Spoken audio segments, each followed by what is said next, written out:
Hi everyone! So welcome back to my YouTube channel. So including Clavillas, and this is my YouTube channel. Kung hindi ka pa nakasubscribe, please do like, share, and subscribe to my YouTube channel para updated ka sa mga panibagong videos ko.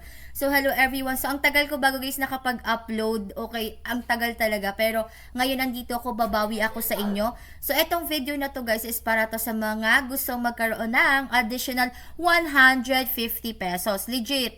Proven and tested. So, eto siya guys. Eto yung friend ko, nakakuha siya ng additional 150 pesos using my referral code and link. And then, ang ginawa niya guys is nag-deposit kasi siya ng 1,000 pesos sa Maribank guys. Okay, so ito ba yung Maribank physical card. So ito guys na si Maribank, alam ko may mga iba dyan na hindi pa nakakaalam sa kanya. So ito si Maribank po guys is digital bank siya na kung saan pwede kang magkaroon ng physical card kapag nag-avail ka syempre ng physical card nila, 'di ba?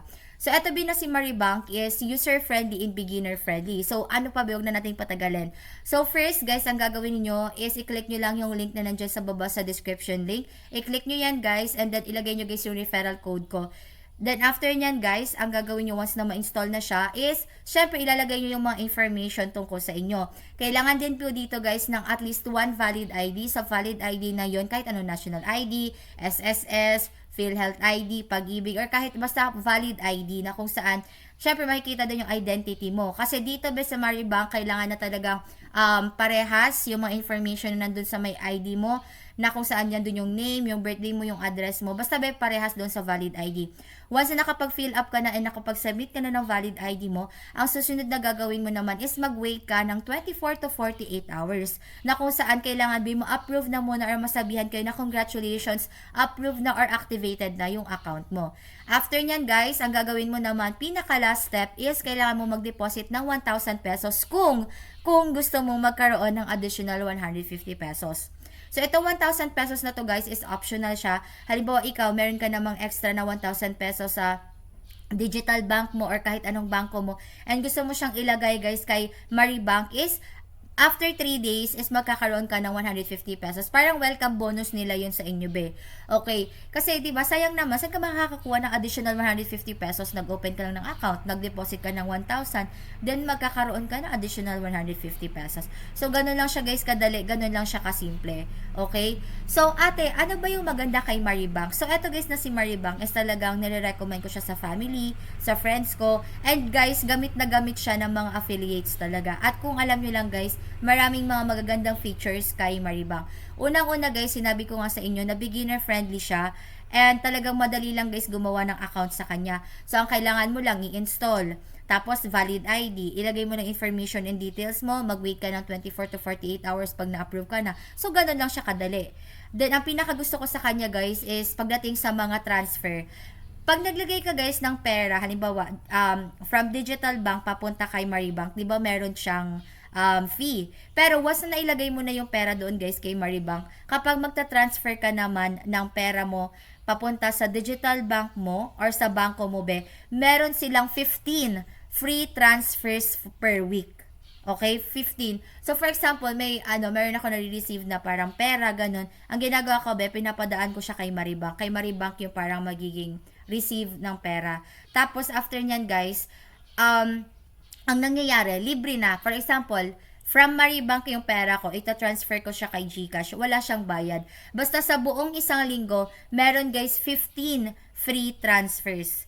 'Di ba? So ganun siya. Pag sa ibang digital bank, 'di ba, pag magta-transfer ka, meron silang deduction na 15 pesos, 20 pesos, parang ganun. Parang alam ko 15 pesos. Parang ganun. Pero kapag yung pera galing mismo kay Maribank, and then ita-transfer mo siya sa bangko mo, BDO or kahit anong bank, digital bank mo, basta kahit anong bank, free transfer siya, 15 free transfers, 'di ba? So ibig sabihin nakatipid ka na. Kasi yung, halimbawa transfer mo, di ba, magdadalawang transfer ka, 15 pesos, 15 pesos, 30 na. O di ba, kapag gamit mo si Maribank, nakatipid ka na ng 30 pesos. Kaya talaga maraming gumagamit sa kanya talaga. And ayun na nga, ang maganda pa kay Maribank is meron siyang interest. Like for example, maglalagay ka ng pera sa Maribank, Ako kahit piso yung nilalagay kong pera sa Maribank.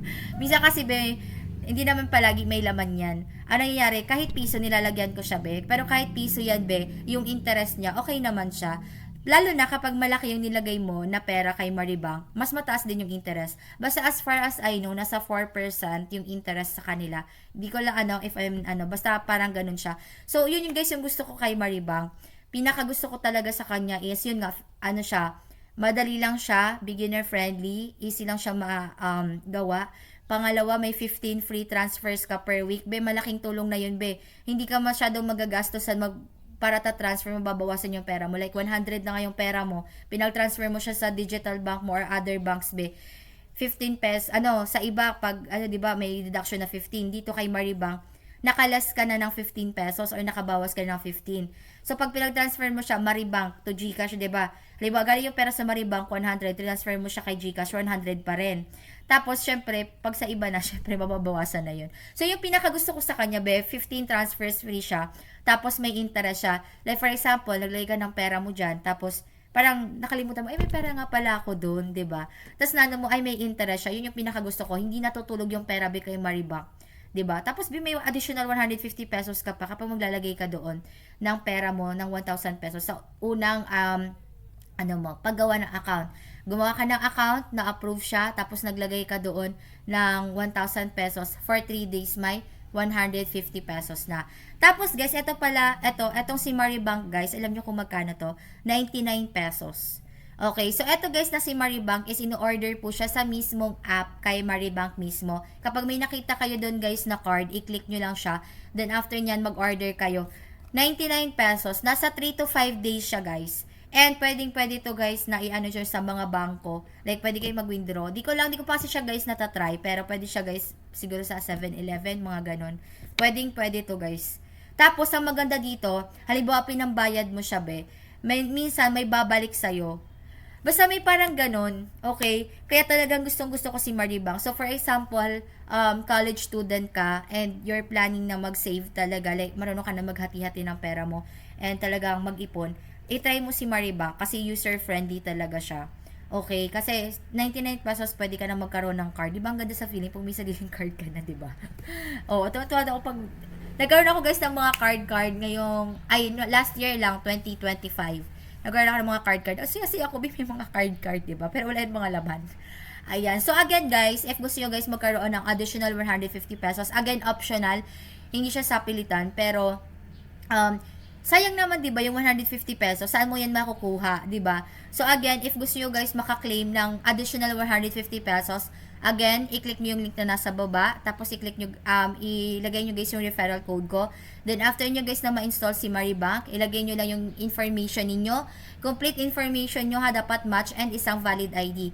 After nyo guys makagawa ng account, wait kayo guys ng 24 to 48 hours para ma-approve yung account nyo. Once na-approve niya, saka na kayo guys maglalagay ng 1,000 pesos.